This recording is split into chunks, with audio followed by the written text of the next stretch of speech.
Series की शुरुआत में हमें अमेरिका का एक काफी बड़ा नेशनल पार्क दिखाया गया। यहाँ एक शहर भी था।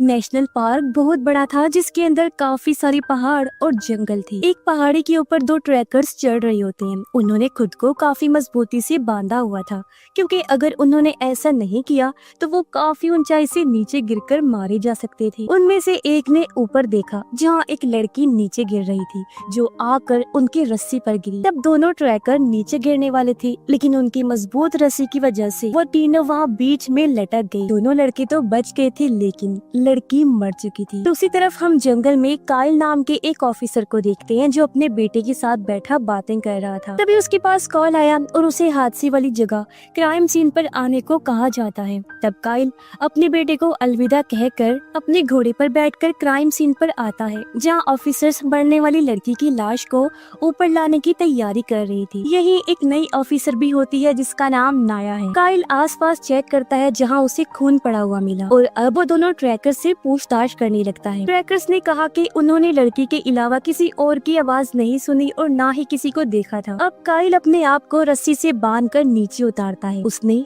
लड़की की लाश की फोटोज खींची और उसे गौर से देखने लगा। इसी बीच गलती से वो लड़की का ब्रेसलेट नीचे गिरा देता है और फिर वो लड़की की लाश को लेकर ऊपर आ गया। उसके जिस्म पर बहुत सारे चोटों के निशान थे, जिसका मतलब कि लड़की काफी दूर से भागकर यहाँ आई और बीच में किसी जानवर ने उस पर हमला कर दिया होगा। फिर काइल एक पत्थर पर खून से भरा हाथ का निशान देखता है, यानी उसका बहुत खून बहा होगा। जिसके बाद सब लोग वापस आकर इस बारे में कैप्टन पॉल को रिपोर्ट करते हैं। साथ ही लाश भी दिखाई। पोस्टमार्टम में ये भी सामने आया कि लड़की के जिस्म पर किसी जानवर के काटने के निशान भी थे। उसके हाथ पर एक सोने का टैटू भी बना हुआ था। और अब पॉल और काइल इस केस पर बात करते हैं। पता चला कि दोनों पुराने दोस्त हैं। अब आसपास कहीं भी किसी जानवर के पंजों या पैरों के निशान नहीं मिले। इससे काइल के मन में शक आया कि इस केस पे कोई इंसान भी शामिल हो सकता है। अगले दिन काइल और पॉल पुलिस स्टेशन में आए। तब मेयर कहता है कि इस केस को जल्द से जल्द सॉल्व करो, क्योंकि 5 साल पहले एक अमीर आदमी जंगल में गायब हो गया था और वो दोनों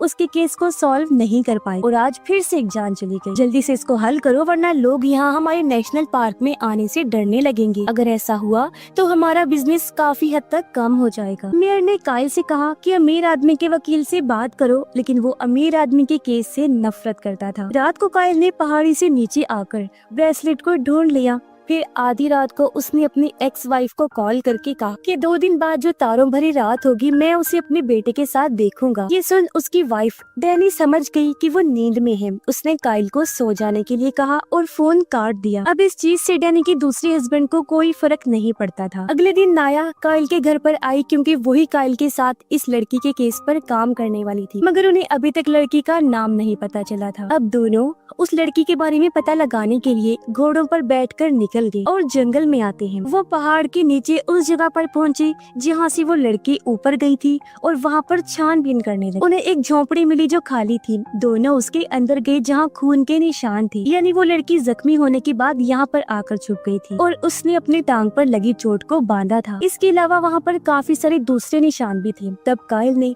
उन निशानों की फोटोज बनाई, और अब उन्हें पता लगाना था कि क्या वो लड़की उन्हीं के शहर से थी या बाहर से आई थी। फिर वो दोनों आगे बढ़े और काइल ने अपनी तेज नजरों से एक गोली भी ढूंढ ली जो इस लड़की पर चलाई गई। काइल ने डॉक्टर से बात करके कंफर्म किया कि उस लड़की की टांग में सच में गोली लगी थी, यानी वो किसी इंसान से बचकर भाग रही थी। फिर वो दोनों वापस आए जहाँ डैनी भी आई हुई थी। नाया तो पुलिस स्टेशन चली गई और डैनी रात फोन करने के बारे में पूछती है। तब काइल कहता है कि बस ऐसे ही मुझे तुम्हारी याद आ गई। काइल कहता है कि मैं मरने वाली लड़की के केस को लेकर काफी सीरियस हूँ और इसे सॉल्व करना चाहता हूँ। काइल को पता चला कि उस लड़की को किसी ने जानबूझकर मारा था। डैनी उसे कहती है कि तुम्हें खुद को संभालना होगा। काइल ने पूछा, क्या तुम खुश हो? इस पर वो ना में जवाब देती है। घर पे नाया अपने बेटे के साथ खेल रही थी। पता चलता है कि वो दोनों इसी शहर में अकेले रहते हैं। डैनी पॉल को कॉल करके कहती है, काइल का ध्यान रखिएगा। उसने रात को फोन करके खुद को और मुझे भी डिस्टर्ब किया था। पॉल डैनी को उसकी एनिवर्सरी पार्टी में आने को कहता है, जो वीकेंड पर थी। काइल निशानों के बारे में सोच रहा था। फिर अगले दिन उसकी मुलाकात यहाँ के लोकल आदमी से हुई जो काइल का पुराना दोस्त है और जंगल की देखभाल करता है। यहाँ काइल उसे भी मरने वाली लड़की के बारे में बताता है। रात में नाया मरने वाली लड़की के कैंप के अंदर फोटोज ढूंढ रही थी जहाँ उसका हस्बैंड धमकी भरे मैसेज कर रहा था कि मैं अपने बेटे को लेने आ रहा हूँ, जिससे वो घबरा गई। काइल रात को अपने बेटे के साथ घर से बाहर बैठकर तारे देख रहा था और तब पता चला कि उसका बेटा तो 6 साल पहले ही मर चुका था। लेकिन काइल आज भी उसे सोचकर, उसे याद करके उससे बातें किया करता था। यहाँ काइल और वहाँ डैनी तारों को देखकर दुखी हो रही थी। तब उसका हस्बैंड उसे संभालता है। इसके बाद हम पास्ट का सीन देखते हैं जहाँ मरने वाली लड़की नजर आई जो जंगल में खुद को साफ कर रही थी और वो पूरी तरह तब ठीक थी। फिर वो अपने बैग को लेकर आगे बढ़ी जहाँ उसके बैग से कुछ ड्रग्स की गोलियां गिर गई और तब उसने अपने बैग को एक जगह पर छुपा दिया। इतने में किसी ने गोली चला दी जो उसकी टांग पर लगी, जिससे वो दर्द में तड़पने लगा। काइल फिर से खोज करने जंगल में गया जहाँ उसे ड्रग्स की गोलियां मिल गईं, जिस पर टैटू जैसा ही कुछ बना हुआ था और तब काइल समझ गया कि ये उसी लड़की का है। दूसरी तरफ एक सेलर लड़का लोगों को सामान बेच रहा था। तब काइल आकर उसकी कार देखने लगा। सेलर उसके पास आया और काइल ने उसकी कार में से नशे वाली चीज निकाली। इस बारे में सेलर से पूछने लगा। तब सेलर कहता है कि ये तो मेरे दोस्त का है। काइल ने उसे ड्रग्स की गोलियां भी दिखाई और कहा कि ये भी तेरी नहीं है और अब मैं तुझे जेल में डाल दूंगा। सेलर काफी डर गया। काइल ने उसे गोलियां कौन बेच रहा है ये बताने के लिए कहा। तब सेलर कहता है कि मुझे इस बारे में कुछ नहीं पता। काइल ने उसे मरने वाली लड़की का फोटो दिखाया। तब सेलर कहता है कि मुझे इस बारे में भी कुछ नहीं पता। काइल ने उसे वो सोने वाला टैटू दिखाया। तब सेलर कहता है कि मैं इस बारे में पता लगाऊंगा, जिस पर काइल उसकी बात मानकर वहाँ से चला गया। अब काइल एक होटल में आकर एक वेट्रेस से मिला जो उसकी दोस्त थी, जिसकी कुछ देर बाद यहाँ पोल भी आ गया। दोनों इस होटल में बैठकर मरने वाली लड़की के बारे में बात करने लगे। मेयर की वजह से दोनों बहुत परेशान थे। अब पोल कहता है कि तुम्हें डैनी को रात को फोन नहीं करना चाहिए और तुम्हें अब उस घर को भी छोड़ देना चाहिए। तब काइल कहता है कि मैं अपनी वाइफ को संभाल लूंगा, आप इस मैटर से दूर रहिए। अब काइल ने डैनी को फोन लगाकर कहा कि तुम्हें मेरी शिकायत पोल को करने की जरूरत नहीं है, जिसमें आज के बाद मैं तुम्हें कभी भी फोन नहीं करूंगा। वो नाराज हो गया था। अमीर आदमी की वकील काइल से बात करने आई क्योंकि उसके केस को हैंडल करने वाला ऑफिसर काइल ही था। वो उसे कई सारे सवाल करती है जिसका ठीक ठीक जवाब वो देता भी है। लेकिन जब वकील ने ये कहा कि जब तुम इस केस को सॉल्व कर रहे थे तो तुम्हारी दिमागी हालत ठीक नहीं थी क्योंकि तुमने अपने बेटे को खो दिया था, तब ये सुनकर वो गुस्सा हो गया और उसे इग्नोर करके घर के अंदर आ जाता है, जहाँ वो अपने बेटे को याद करके दुखी हुआ और सोचता है कि मैंने ही उसकी लाश को नदी में से बाहर निकाला था। कुछ देर बाद नया घर पर आई। उसने बताया कि ऑटोप्सी से उन्हें पता चला है कि वो लड़की नशे में नहीं थी और आगे क्या करना चाहिए। तब काइल कहता है कि हमें कुछ लोगों से बात करनी चाहिए। फिर दोनों 4 घंटे का सफर तय करने के बाद जंगल में उस जगह पहुंचे जहाँ हिपीज रहते हैं, यानी बेघर लोग जो नशे के आदी होते हैं। दोनों आगे बढ़े और हिपीज की हट से बात करने लगते हैं। काइल ने उनके ग्रुप से ड्रग डीलर के बारे में पूछा। तब हिपीज की हेड कहती है कि वो शायद कुछ सुकून लेने जंगल में गया होगा। नाया ने मरने वाली लड़की के बारे में हिपीज की हेड के साथ सभी लोगों को पूछना शुरू किया और उसका फोटो दिखाया। तो वहाँ पर वो समझ गई कि एक लड़की उसे जानती है और नाया उससे पूछताछ करने लगी, लेकिन बाकी लोग आकर उसे रोक देते हैं।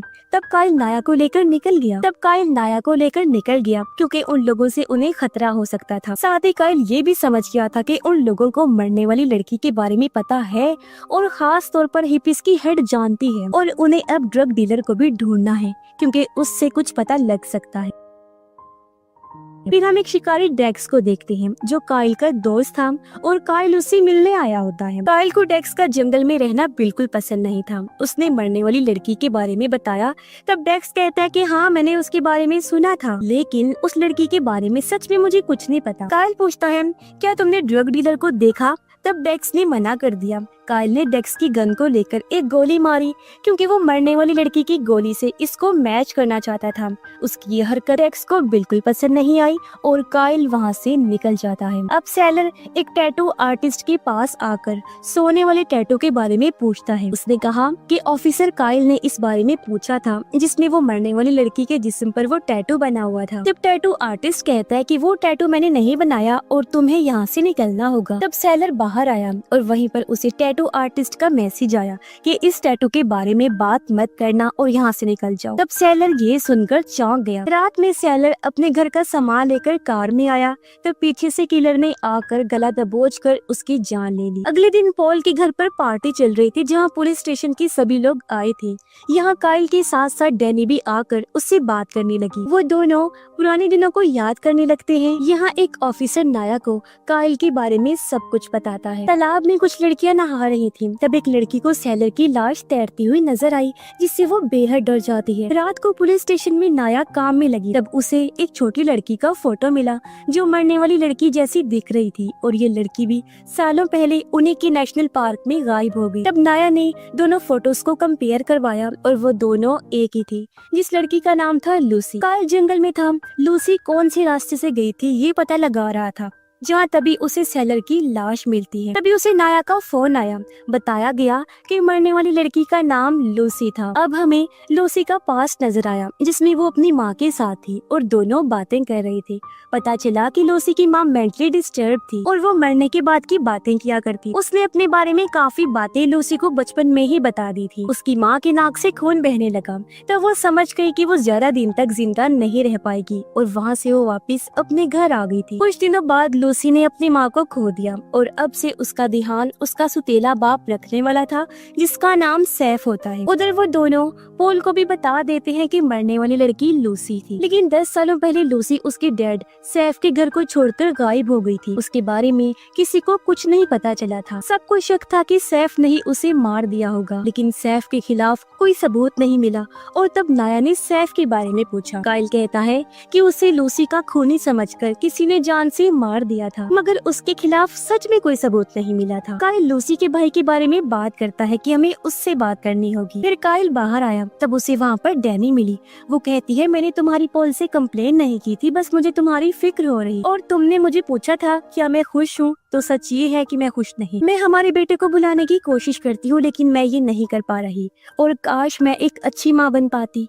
तब ये सुनकर काइल भी इमोशनल हो जाता है। काइल उसे कहता है कि लूसी के केस में मुझे डेक्स पर भी शक है। तब डेक्स का नाम सुनकर डैनी चौंक गई और फौरन वहाँ से निकल जाती है। तो वहाँ नाया आ गई और ये दोनों लूसी के भाई के पास जाने के लिए निकल गई। ये जब अंदर गई तो वहाँ पर एक लड़का उसे देखकर भाग गया। तब काइल ने उसका पीछा किया और उस लड़के ने काइल को पकड़कर लड़ना शुरू कर दिया। वो मारता भी है, लेकिन नाया उसे गन पॉइंट पर पकड़ लेती। पता चला कि यही लूसी का भाई है। काइल कहता है, हम पुलिस वाले हैं। फिर दोनों ने उससे लूसी के बारे में पूछा। वो कहता है कि वो सालों पहले गायब हो गई थी, और उसके बाद मुझे आज तक इस बारे में कुछ नहीं पता चला। पिछले 10 सालों में हम कभी भी नहीं मिले हैं। तब नाया ने बताया कि वो मर चुकी। लूसी का भाई चौंक गया। फिर काइल ने लूसी के ड्रग्स के बारे में पूछा। उसने फिर कहा कि मैं नहीं जानता। फिर वो दोनों वहाँ से निकल गए, जिसमें काइल को अभी भी जानना था कि लूसी के साथ 10 साल पहले क्या हुआ होगा।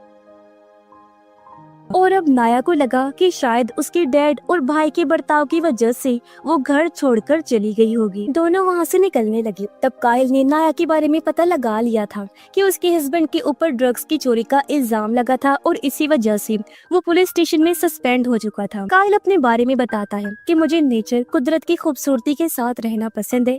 यही वजह है कि मैं यहाँ नेशनल पार्क में रहता हूँ। दोनों जब वापिस आए तब मेयर से सब रिपोर्टर सवाल पूछ रहे। तब काइल ऑफिस में आया और एक ऑफिसर ने बताया कि मीडिया वाले अब लूसी के बाद सेलर के मरने से भड़के हुए हैं और काफी सवाल पूछ रहे हैं। रात को घर पर काइल लूसी और सेलर की फाइल्स को देखना शुरू करता है। उसे दुख था कि मैंने इस केस में सेलर को इन्वॉल्व किया और वो बेचारा मारा गया, और अपने बेटे के मरने के बाद काइल को जिंदगी नहीं चाहिए। अगले दिन काइल और लोकल आदमी साथ में थे। काइल ने उसे बताया कि लूसी मर चुकी है। तब वो चौंक गया, क्योंकि उसे लगा था कि सैफ ने लूसी को सालों पहले ही मार दिया था। काइल कहता है कि सबको यही लगता है, और लूसी इसी शहर में ही पैदा हुई। फिर वो दोनों सैफ के घर पर आए, जहाँ एक आदमी अब रह रहा था। काइल ने बताया कि यहाँ पर लूसी मर चुकी है, जो सैफ की बेटी थी।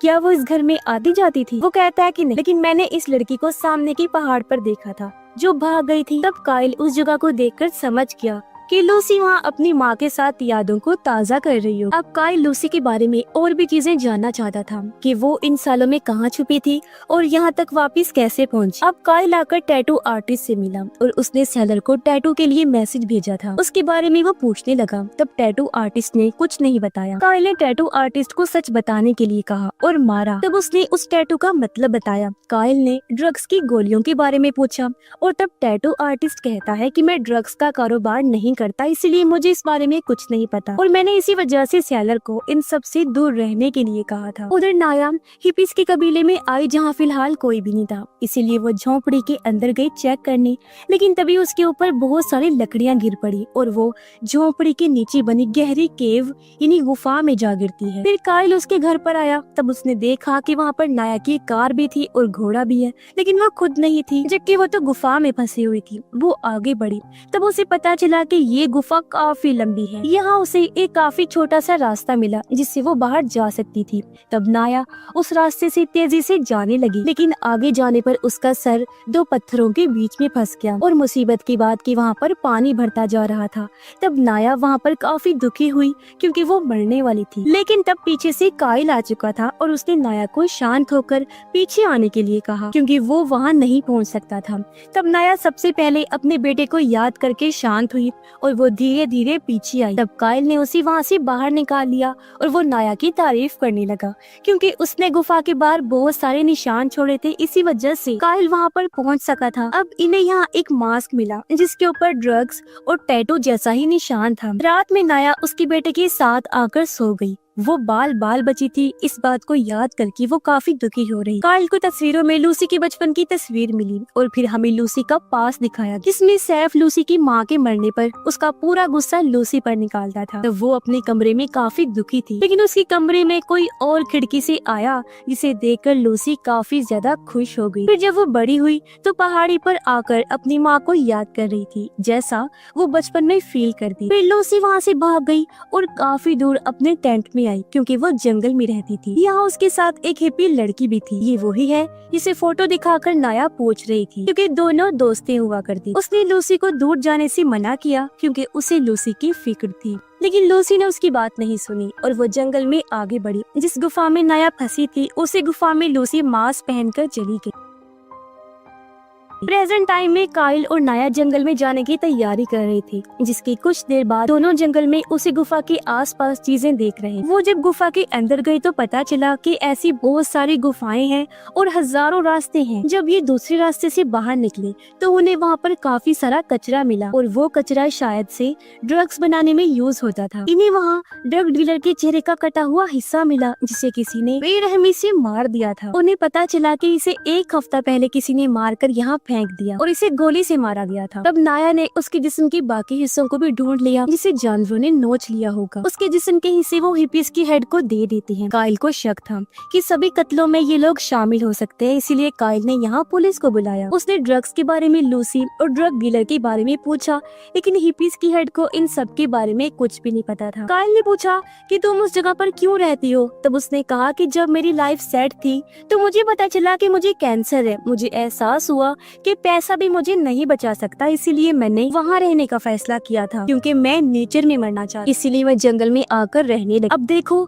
नेचर की वजह से 17 साल गुजर जाने के बाद आज भी मैं जिंदा हूँ और दुनिया से अब मुझे नफरत हो गई है। तब काइल भड़का हुआ पोल के पास आया और उसे पता था कि हिप्पीज की हेड से उसे कुछ भी पता नहीं चलेगा। पोल ने काइल को लूसी की डीएनए रिपोर्ट दिखाई जिसमें लूसी की फैमिली रिकॉर्ड में लूसी के भाई का डेटा था ही नहीं। तब काइल को शक हुआ कि सैफ उसका सुतेला बाप होगा, इसीलिए बाप बेटा उस पर जुल्म करते होंगे। बाहर एक लड़का काइल से मिलने आया। काइल आकर उससे पूछताछ करने लगा और उस लड़के ने बताया कि जंगल से बाहर निवाडा शहर में एक चर्च है और वहाँ फादर के घर पर लूसी काफी सालों तक रही है। वो उसे फोटो दिखाता है जो काफी सालों पहले की थी। अब ये जानकर काइल वहाँ से निकल गया। उधर नाया सबूत इकट्ठा करके वापस जाने वाली थी। तब उसे रास्ते में हिप्पी लड़की मिलती और उसने उससे लूसी के बारे में पूछा। तब हिप्पी कहती है कि हम दोनों साथ रहती थी। लूसी अपने किसी काम के लिए बार बार गुफा में जाती, लेकिन मुझे नहीं पता था कि वहाँ पर क्या है। वो बचपन से यहाँ पर रह रही थी, लेकिन फिर वो यहाँ से निकलकर किसी और जगह पर चली गई, मगर वापस लौटकर फिर से यहाँ पर आ गई।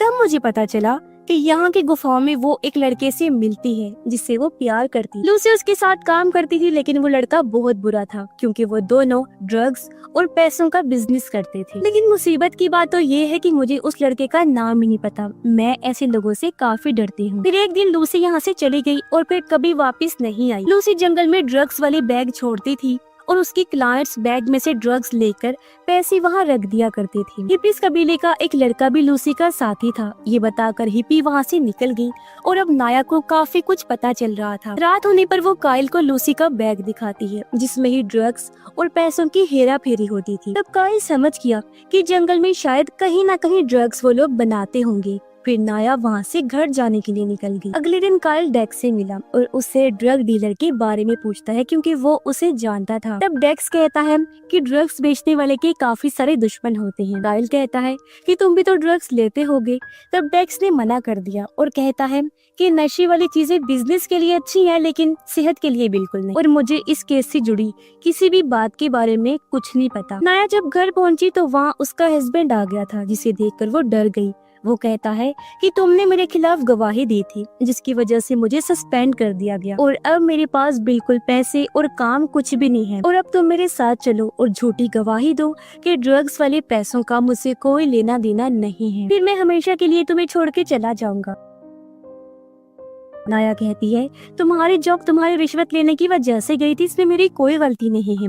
तो वो धमकी देता है कि मैं हमारे बेटे को हमेशा के लिए अपने साथ ले जाऊंगा। तब नाया ने उसकी बात मान ली और वो कल सुबह उसके साथ जाने को तैयार। लेकिन ये नाया की चाल थी क्योंकि वो कुछ ही देर बाद अपने हस्बैंड को चकमा देकर बेटे को लेकर भाग जाती है। दूसरी तरफ डेक्स काइल से पूछता है कि लूसी को गोली कहाँ लगी थी। तब काइल ने पूछा क्या तुम लूसी को जानते हो।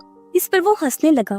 तब काइल कहता है कि अगर तुम इसमें शामिल हुए तो मैं तुम्हें नहीं छोड़ूंगा। तब डेक्स कहता है फिर तो तुम्हारे राज भी बाहर आ जाएंगे। इतनी ही देर में यहाँ पोल भी आ गया। जब उसे पता चला कि दोनों के बीच कुछ ठीक नहीं चल रहा तो वो काइल को लेकर निकलने लगा क्योंकि डेक्स उसे डैनी और उसकी होटल वाली दोस्त का नाम लेकर चिढ़ा रहा था। बाहर आकर पोल कहता है कि तुम इस केस को और अपने बेटे की मौत को लेकर पागल हो रही हो और तुम्हें इस शहर को छोड़कर निकलना होगा। तब काइल कहता है मैं लूसी को इंसाफ दिलाने के बाद यहाँ से जाऊंगा। पॉल ने काइल को शांत होने के लिए कहा और पूछा कि तुम्हारे और डेक्स के बीच में क्या प्रॉब्लम है। तब काइल कहता है कि हमारे बीच में ऐसी कोई बात नहीं है। कुछ देर बाद काइल घर आया। तब उसे वहाँ पर नाया और उसका बेटा मिला जो अपने हस्बैंड से बचकर यहाँ पर आकर छुपी थी। तब उनके आने से काइल को अच्छा लगा लेकिन वो अपने बेटे के खिलौने को हाथ नहीं लगाने दे रहा था। उधर कुछ देर बाद पुलिस वालों ने सिर्फ लूसी की साथी को छोड़ा। वो चुपचाप गुफा के पास आया और मास्क पहनकर गुफा के अंदर घुसा और अपने खुफिया ड्रग के अड्डे पर पहुंचा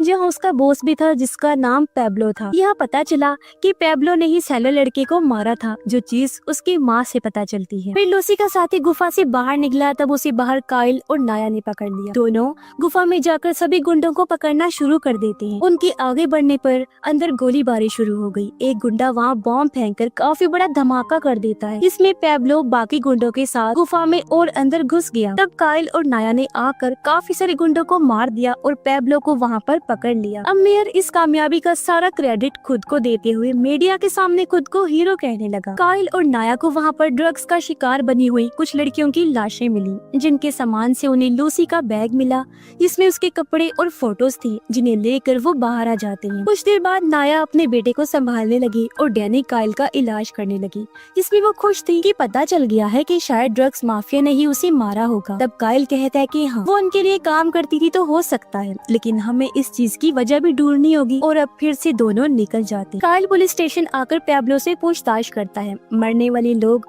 और लूसी के बारे में। तब पैब्लो कहता है कि मैं उनमें से किसी को भी नहीं जानता। काइल कहता है कि सेलर की आईडी तुम्हारे अड्डे पर मिली है और तुमने ही उसे मारा है और तुमने ही बाकी लोगों को भी मारा होगा। तब पैब्लो भड़क गया, लेकिन काइल को पता था कि वो मुंह नहीं खोलेगा, इसलिए काइल ने आकर बाकी गुंडों को बताया कि पैब्लो ने बता दिया है कि तुम लोगों ने ही सब लोगों को मारा है। और तब गुंडों ने भी यही बताया कि हमें कुछ नहीं पता, जिससे काइल परेशान हो गया क्योंकि फिर से कुछ पता नहीं चल पा रहा। वहीं पर मेयर अब इस पूरे केस का फायदा उठा रहा था, जिससे ये दोनों भी काफी हैरान। फिर काइल ने लूसी के साथ मरने वाले सभी लोगों की लोकेशन को देखना शुरू किया और लूसी कहाँ कहाँ पर भागी थी ये वो सोचते लगा। वो हर रास्ते को देख रहे थे।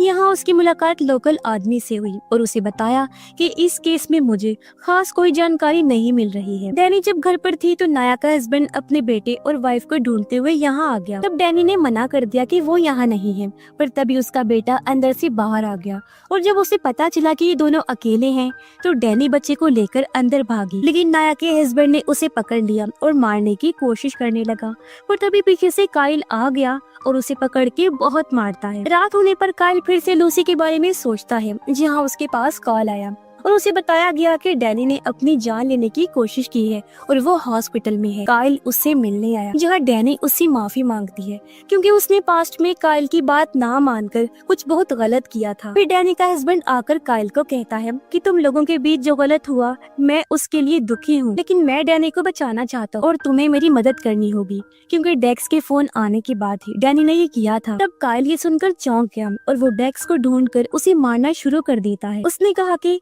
तुम्हें मैंने मना किया था ना, तुम्हें ये नहीं करना चाहिए था। और तब डेक्स ने कहा तुम भी तो अपनी वाइफ को समझा नहीं सकी। और तब काइल ने डेक्स को गन पॉइंट पर पकड़कर धमकाया और वहाँ से चला जाता है। अगले दिन पॉल काइल के पास आया, कहता है कि कल रात जो तुमने किया ठीक नहीं किया और अब तुम्हारी वजह से हमारे सीनियर्स की मीटिंग बैठी है और तुम्हें डेक्स से प्रॉब्लम क्या है। तब काइल कहता है मुझे वो बिल्कुल नहीं पसंद और मुझे उस पर शक भी है। फिर वो दोनों आकर अपने सीनियर से मिले और तब काइल को उसके बुरे बर्ताव की वजह से सस्पेंड कर दिया गया था और उसका केस दूसरे ऑफिसर को सॉल्व करना था। तब काइल मान गया और इस चीज से नाया परेशान थी। काइल ने कहा मैं हमारे साथी को सारी जानकारी दे दूंगा। फिर वो वहाँ से निकलने लगा। इस वजह से लोकल आदमी भी काफी परेशान हुआ। फिर वहाँ पर ऑफिसर्स आए और काइल ने सारे केस की फाइल्स उन्हें दी। काइल को लूसी का फोन भी मिला जिसे वो अपने पास रख लेता है और उसने फोन से इस केस को सॉल्व करने का फैसला किया। उसने फोन देखा जिस पर पासवर्ड लगा हुआ था। तब उसने अपने दोस्त की मदद ली और लूसी की लाश को निकाल कर उसकी फेस आईडी से फोन को ऑन कर लिया। काइल फोन में बहुत सारी फोटोज और वीडियोस देखने लगा। एक फोटो में उसे लूसी का दोस्त दिखाई दिया जो और कोई नहीं बल्कि डेक्स ही था और अब ये देखकर काइल सभी चीजें समझने लगा। इस बारे में उसने नाया को बताया और अब वो जंगल में जाने वाला था। फिर काइल ने डैनी को भी फोन करके डेक्स के बारे में बताया, जिसमें वो डेक्स को पकड़ने वाला था और शायद उसने लूसी को मारा था। जैसे वो डेक्स को पकड़ेगा तब डैनी और काइल का राज भी खुलने वाला है। इस पर डैनी कहती है मैं इस चीज के लिए अब पूरी तरह से तैयार। फिर काइल अपना घोड़ा लेकर आगे बढ़ा और डेक्स के अड्डे पर जाकर उसे ढूंढने लगा, लेकिन वो वहाँ पर नहीं था। और तब अचानक डेक्स काइल को गोली मारकर जख्मी कर देता है। डेक्स ने आकर काइल को देखा जो वहाँ से भाग गया था। दोनों एक दूसरे का पीछा करने लगे और वहाँ पर गोलीबारी चल पड़ी जो रात तक होती रही। डेक्स समझ गया कि काइल आस पास ही छुपा होगा। तब वो कहता है तुम्हें मेरे रास्ते में नहीं आना चाहिए था। काइल ने उस पर गोली चलाई, लेकिन उसकी गोलियां खत्म हो चुकी थी और उसकी गन की आवाज से डेक्स ने काइल को पकड़ लिया और कहता है तुम्हें पता है कि अगर तुम मुझे पकड़ने आए तो मैं तुम्हें मार दूंगा और अब तुम्हें मरना होगा। फिर डेक्स काइल को गोली मारने वाला था, तब एक गोली चली जिसमें नाया ने आकर डेक्स को वहीं पर मार दिया और नाया ने देखा कि वहीं पर काइल बेहोश हो चुका है। अब जब काइल होश में आया तो वहाँ पर पॉल काफी खुश था और उसने बताया कि डेक्स ने ही लूसी को मारा होगा और अब ये केस खत्म हो चुका है। नाया भी काइल को देखकर काफी खुश थी। काइल ने उसका शुक्रिया अदा किया कि मेरी जान तुमने बचाई और एक बेहतरीन तरीके से इस केस को हल किया। तब नाया कहती है कि लूसी और डेक्स साथ में काम करते थे और इन दोनों के बीच में प्यार भी था। इसी वजह से मैंने डेक्स के घर के चारों तरफ तलाशी ली, तब मुझे काफी सारे गन्स और पैसे भी मिले और शायद इनमें से एक गोली लूसी को लगी होगी, लेकिन वो गन अभी तक मुझे नहीं मिली। पॉल ने डैनी को डेक्स के मरने और काइल को बचाने के बारे में बताया। तब डैनी काफी खुश हुई और ये चीज उसके हस्बैंड ने भी सुन ली। वो पूछता है कि क्या हुआ। तब डैनी ने बताया कि काइल बच तो गया है, लेकिन मुझे तुम्हें एक राज बताना है, जिसके बाद शायद तुम मुझे छोड़ दोगी, लेकिन मुझे अब फर्क नहीं पड़ता। असल में कुछ सालों पहले मेरे बेटे को उसी अमीर आदमी ने मार दिया था। इसके बारे में हमें कभी भी पता नहीं चलने वाला था, लेकिन डेक्स जो कभी काइल का साथी हुआ करता था, उसने जंगल में कुछ कैमरा सिक्योरिटी के लिए लगवा दिए और उनमें से एक से हमने देखा कि अमीर आदमी हमारे बेटे को बहाने से जंगल में लेकर गया और वहाँ उसे मार दिया। तब ये चीज हमें डेक्स ने बताई। वो अमीर आदमी को मारने को भी तैयार था, लेकिन काइल ने मना कर दिया क्योंकि वो कानूनी तौर पर उसे पकड़कर जेल में सजा दिलवाना चाहता था। लेकिन हमें पता था कि वो आदमी क्योंकि काफी अमीर है तो अदालत से वो बच जाएगा। लेकिन फिर भी काइल इस चीज के लिए नहीं माना। तब मैंने डेक्स को पैसे देकर अमीर आदमी को मार देने के लिए कहा। डेक्स ने अमीर आदमी को तड़पा तड़पा कर मार दिया और उसकी लाश को हमेशा के लिए गायब करवा दिया। और ये चीज फिर काइल को जब पता चली तो वो मुझसे नाराज हो गया और उसने शराब पीकर अपनी जिंदगी बर्बाद कर ली और मुझे भी छोड़ दिया। और शायद अब तुम भी मुझे छोड़ दोगी। डेक्स का खात्मा हो चुका है, इसीलिए मैं सब तुम्हें बता रही हूँ और आगे क्या करना है तुम पर छोड़ती हूँ। जो सुनकर उसका हस्बैंड काफी परेशान हो गया। दूसरी तरफ सभी लोग नाया की तारीफ करने लगते हैं, जिससे वो काफी खुश थी। पर अब उन लोगों को डेक्स के ड्रग्स के बिजनेस के बारे में पता लगाना था कि वो कहाँ तक फैला हुआ है। रात होने पर डैनी आकर काइल से मिली, कहती है मुझे अब कुछ नहीं हो सकता। तब काइल कहता है कि मुझे अभी भी हमारा बेटा नजर आता है, मैं कभी उसे भूल नहीं पाया और नहीं भूल पाऊंगा। हम साथ में खेलते हैं और मुझे इस चीज से फर्क नहीं पड़ता कि ये गलत है, क्योंकि ये चीज मुझे खुशी देती है और मैं वादा करता हूँ कि अब मैं अपनी जिंदगी को बदलने की कोशिश करूंगा। रात को काइल तालाब के पास बैठा हुआ था, जहाँ लोकल आदमी आकर शराब पीने लगा। काइल बताता है कि मैंने शराब छोड़ दी है और मुझे लूसी की लाश चाहिए ताकि हम उसे दफन करें और उसकी आत्मा को सुकून मिल सके। तब वो कहता है तुमने लूसी के केस में पहले भी काफी ज्यादा मेहनत की थी, लेकिन अब तुम्हें इन चीजों को छोड़ना होगा। तब काइल कहता है कि मैं इस बारे में सोचूंगा, क्योंकि वो अभी भी लूसी के बारे में सभी चीजें जानना चाहता था। इसलिए काइल ने अगले दिन पॉल को बताया कि मैं निवाडा में जा रहा हूँ और वहाँ जाकर ही शायद मुझे कुछ पता चलेगा। अब पॉल इस चीज के खिलाफ था, लेकिन काइल वहाँ से निकला और निवाडा के चर्च में पहुँचा, जो बर्बाद हो चुका था। उसने चर्च के पास के घर को देखा, जहाँ पर एक बूढ़ी औरत रहती थी, लेकिन वो ठीक से बोल भी नहीं सकती थी। तब काइल ने उसे लूसी का फोटो दिखाकर उसके बारे में पूछा। तब औरत कुछ भी नहीं बताती। घर को चेक करते हुए काइल नीचे बेसमेंट में आया और उसे पता चला कि वो लोग यहाँ पर बच्चों को कैद करके रखते होंगे। यहाँ उसे वही निशान दिखे जो लूसी ने झोपड़ी में भी बनाए थे। बूढ़ी औरत बताती है कि इस जगह को मेरा हस्बैंड चलाया करता था और मेरी बेटी भी कभी कभी यहाँ आती थी। काइल एक बार में बूढ़ी औरत की बेटी से आकर मिला और उससे लूसी के बारे में पूछा। तब उस लड़की ने बताया कि मेरी डैड चर्च की फादर थी और वो चर्च के नाम पर बच्चों को पालती थी, जिसमें वो गवर्नमेंट और कई बार बच्चों के मॉम डैड से भी पैसे लेकर बच्चों को चर्च में कैद रखती थी। सबको लगता था कि मेरे डैड काफी अच्छे थे, लेकिन वो पैसे लेकर बच्चों को काफी कम खाना देते और उन्हें बेसमेंट में बंद करके उनका ध्यान नहीं रखते। फिर वो कहती है कि लूसी भी यहाँ पर रहती थी, लेकिन वो बहुत रोती थी और मेरे डैड से बहुत नफरत करती। उसने धमकी दी थी मेरे डैड को कि मैं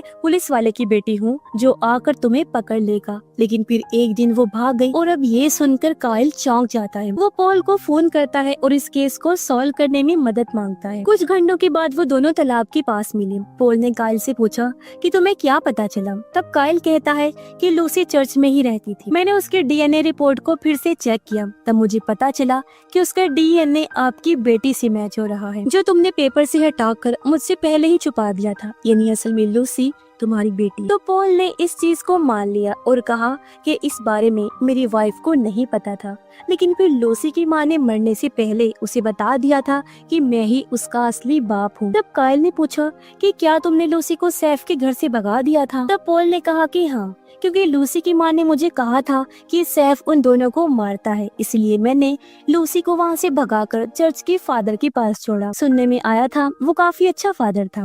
फिर मैंने सैफ को फंसाने की कोशिश की, लेकिन इसी बीच किसी ने उसे मार दिया।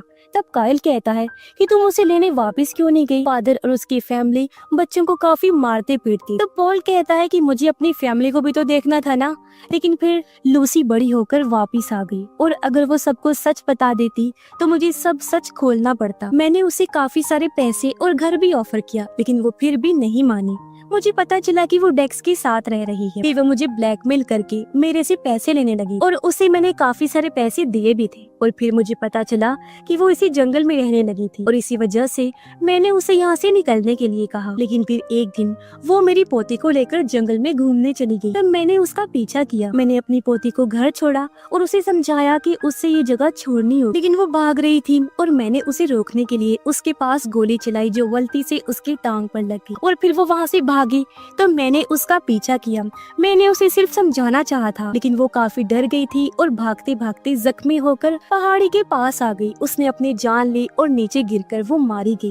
लेकिन इसमें मेरी कोई गलती नहीं है, मैं सिर्फ अपनी फैमिली के भले के लिए ये सब कर रहा था। तब काइल कहता है कि पोल ये गलत ही किया तुमने, क्योंकि वो भी तुम्हारी ही बेटी थी और अब तुम्हें उसे इंसाफ खुद देना होगा। और अब जैसे काइल वहाँ से जाने लगा, पोल खुद को शूट करके अपनी जान ले लेता है। काइल इस चीज से काफी दुखी हुआ और पोल की लाश पानी में डूबकर नदी में बह गई। कुछ दिनों के बाद लोकल आदमी और उसके लोगों ने मिलकर लूसी का फ्यूनरल किया, उसे दफन वगैरह किया ताकि उसकी आत्मा को सुकून मिल सके। काइल भी तालाब के पास आकर अपने बेटे को याद कर रहा था। उसे दुख था कि मैंने अपने बेटे को नहीं बचाया। तब उसके बेटे की आत्मा कहती है, पापा कोई बात नहीं, इसमें आपका कोई कसूर नहीं है और अब मैं हमेशा के लिए यहाँ से जाने वाला हूँ ताकि मेरी आत्मा को भी सुकून मिल सके और आपको भी, और आप मेरे बाद अपनी लाइफ को ठीक कर लीजिएगा। इसके लिए काइल को दुख तो हुआ लेकिन वो राजी हो गया। लेकिन वो कहता है कि बेटा तुम हमेशा मेरी यादों में रहोगे। और अब दोनों मिलकर आखिरी अलविदा लेते। अगले दिन नाया काइल के घर पर आई। तब उसे वहाँ पर एक बॉक्स मिला जिसमें काइल ने अपने बेटे के सारे खिलौने नाया के बेटे के लिए छोड़ दिए थे। और तब नाया वहाँ से घोड़ा लेकर आगे बढ़ी ताकि नेशनल पार्क की हिफाजत कर सके। दूसरी तरफ काइल भी नेशनल पार्क जा रहा होता है। अपने पास्ट और दुखों को हमेशा से भुलाने का उसने ठान लिया था और अब वो नई जिंदगी की शुरुआत करेगा, जो सोचकर वो खुश हो रहा था। और इसी के साथ ही ये सीजन यहीं पर खत्म हो जाता है।